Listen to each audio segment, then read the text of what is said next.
Kalau modal sendiri sudah habis. Ada yang ditipu orang, ada yang orang ngambil kacang nggak bayar, itu nggak sedikit. Ada yang orang 160 juta, ada yang habisnya 8 kintal, utangnya hampir 100, ngabur juga orangnya. Jadi nggak saya pikir pusing, karena ya pokoknya kalau saya hati-hati pasti permutaran ini bisa tercapai. Yang penting saya tetap jaga kepercayaan ini jangan disia-siakan. Karena apa? Kalau percaya ini disia-siakan, wah nanti nggak ada yang percaya lagi. Akhirnya mau belanja susah, mau mengadakan barang yang susah. 700, yang paling KW1 13.000 kemarin. Kalau sekarang itu udah ada penurunan, jadi 12.000. Kadang-kadang 12.000 juga saya kasih. Yang penting saya nggak rugi, saya kasih. Tinggal harganya. Kalau harganya 12.000, kalau 10 ton kan berarti 12 juta, 120 juta kali 20.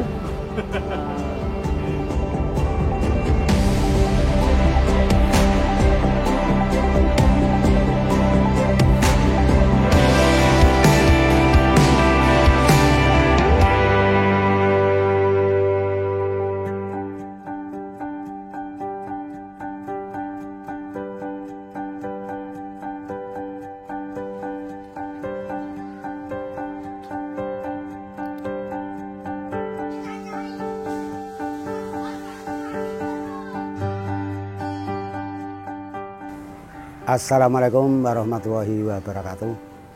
Nama saya Haji Situh, tempat tinggal lahir di Pekalongan, tahun 69 mau 70. Saya awalnya pengrajin tahu tempe. Dari pengrajin tahu tempe dari 69 itu sampai tahun 91. Setelah itu terus meningkat, alhamdulillah saya bisa memasarkan ragi tempe, memasarkan perwarna tempe waktu itu.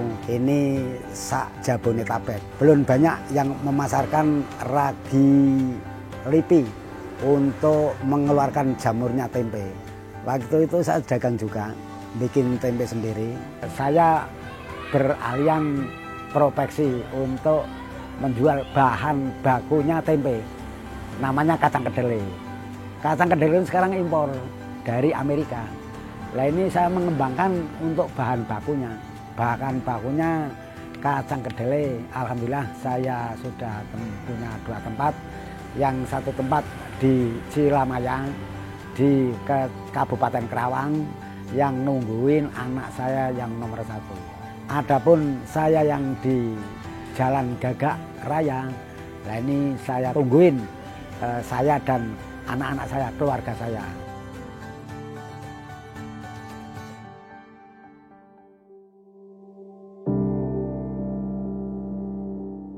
Adapun sedikit banyak modal, nah ini karena kalau sudah dipercaya dengan importer kan ya ada agak mudah. Nah ini saya maksimalkan untuk kepercayaan ini.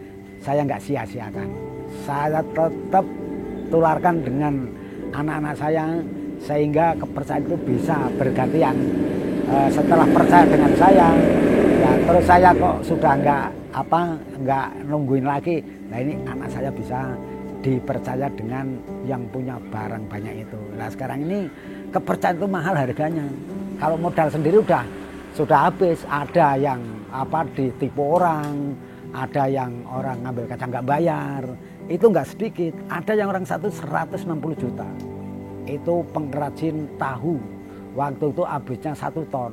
Ada yang habisnya 8 kintal, utangnya hampir 100, ngabur juga orangnya. Ada yang utangnya 70, 65, jadi banyak yang pada kabur. Tapi saya enjoy saja, jadi nggak saya pikir pusing, karena ya pokoknya kalau saya hati-hati pasti permutaran ini bisa tercapai. Yang penting saya tetap jaga kepercayaan ini jangan disia-siakan. Karena apa? Kalau percaya ini disia-siakan, wah nanti nggak ada yang percaya lagi. Akhirnya mau belanja susah, mau mengadakan barang yang susah, karena kepercayaan udah ini. Tapi kalau kepercayaan ini dipegang, nah ini ya banyak yang pada percaya. Sementara ini kalau hitung-hitung ditanya modalnya berapa sih, kalau saya nggak punya modal. Jadi kepercayaan ini yang modal kita. Kalau nanti kepercayaan ini kok nggak digunakan semaksimal mungkin, lah ini akan susah. Akan susah, nanti bergaul ke sana susah, bergaul kemana susah. Karena apa? Dianggapnya nggak bisa megang kepercayaan.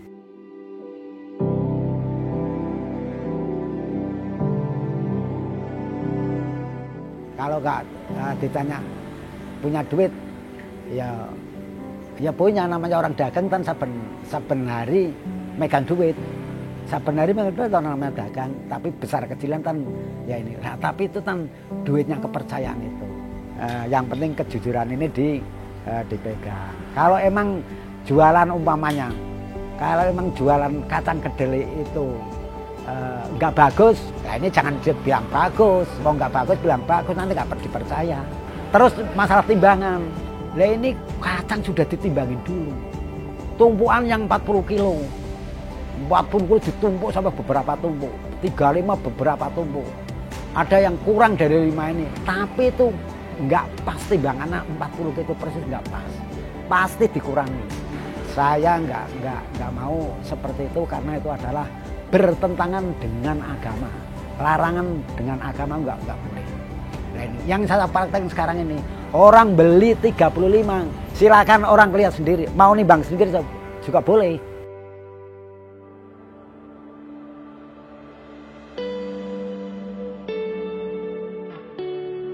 Nah, kalau sekarang mau bisnis kacang kedelai, bahan bakunya tempe, nah ini sekarang kayak jamur, banyak sekali. Dipercayai dengan sekarang adanya globalisasi ini, lah ini kayak jamur. Kalau saya belanja umpamanya sekarang istilahnya 1.000, ditambah biaya itu 100, berarti 1.100 berarti kurang lebih seperti itu. Jadi nggak bisa sekarang ini untuk umpet-umpetan rego, untuk umpet-umpetan harga itu nggak bisa. Lah dulu saya sebelum globalisasi ini, setiap kedelai datang 1 truk itu saya timbang, walaupun ongkosnya banyak. Kalau kurang dari apa yang di surat jalan itu, yang tertera di surat jalan, kok nyatanya kok nggak pas, saya klaim.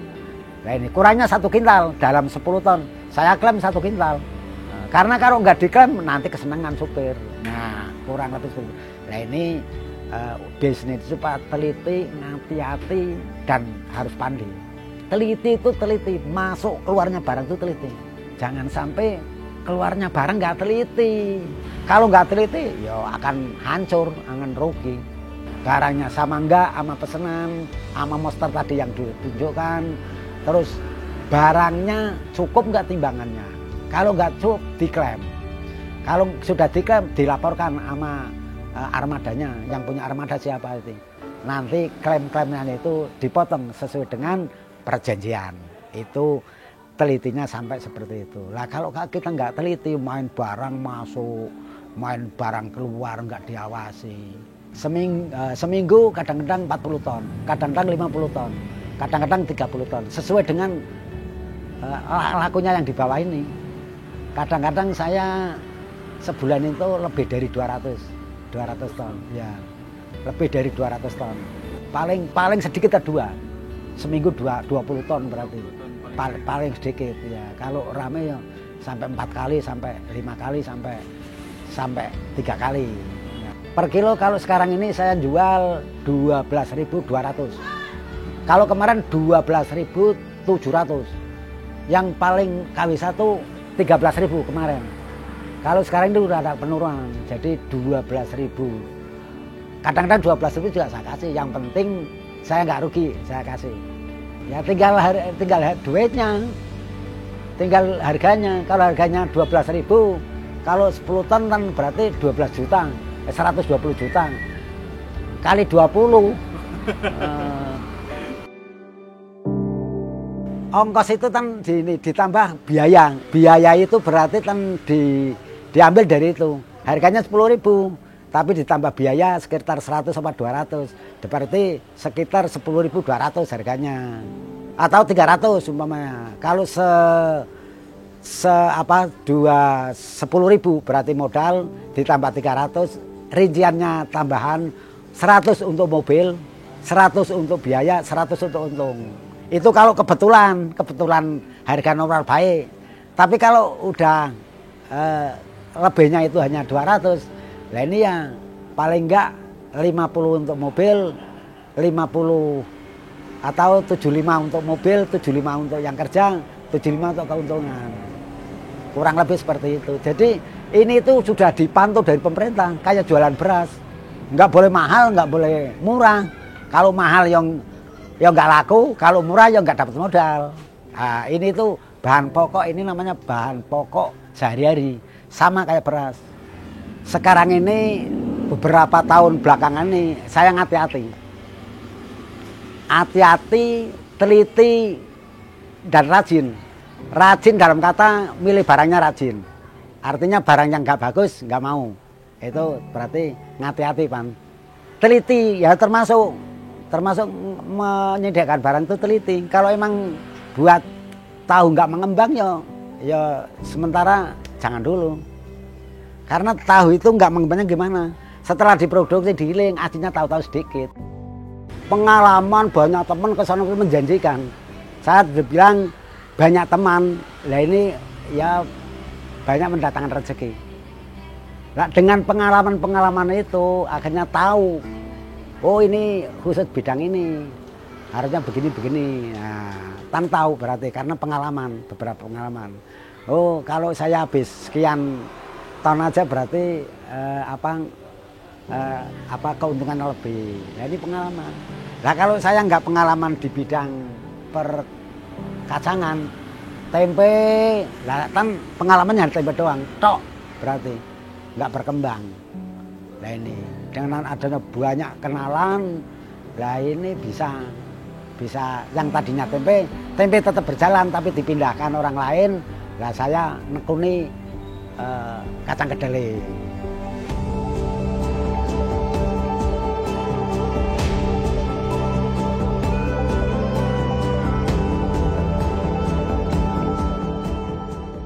Kepercayaan itu jangan sampai disia-siakan. Dipercaya dengan dealer, umpamanya dealer motor, dealer mobil, dealer dipercaya. Dipasarin, kamu nungguin toko sini jual mobil, 1 unit mobil, 2 unit mobil, itu kan pasti megang uang, terima uang dari orang pembeli itu. Lah prinsipnya jangan sampai terus namanya anak muda punya apa-apa terus main beli aja. Nah padahal yang dibeli itu bukan duitnya. Lah ini akan jatuh nantinya. Lah ini kan udah ada pembagiannya. Lah silakan pembagian itu mau dibelikan apa, mau dilarkan apa, lah ini dipersilakan. Tapi jangan sampai belum kelihatan pembagiannya, terus hatinya kepengen beli ini, kebeli motor, kebegini ini, lah ini jangan. Itu prinsip ya, itu prinsip. Jadi walaupun megang duit, kalau dibilang nggak megang duit, nggak ada. Orang dagang juga nggak megang duit, nggak ada. Cuman duit itu kan punya kepercayaan itu. Duit itu punya kepercayaan. Silakan kalau mau beli apa, silakan. Tapi kalau bos-bos seperti ini kan ngitungnya per 30 Desember. Per 30 Desember seperti ini, dihitung udah bayar sana, udah bayar sana, udah bayar sana. Berarti nol. Kok masih godang masih ada barang. Berarti barang itu punya saya. Lah itu yang untuk saya bisa dijual lagi, saya beli apa saja yang beli, yaitu dari itu. Seperti saya, orang-orang kopi bilang saya nggak punya duit, nggak percaya. Saya kalau dibilang nggak punya duit, bukan nggak punya duit, tapi duit dagangan itu nggak boleh diutik-utik.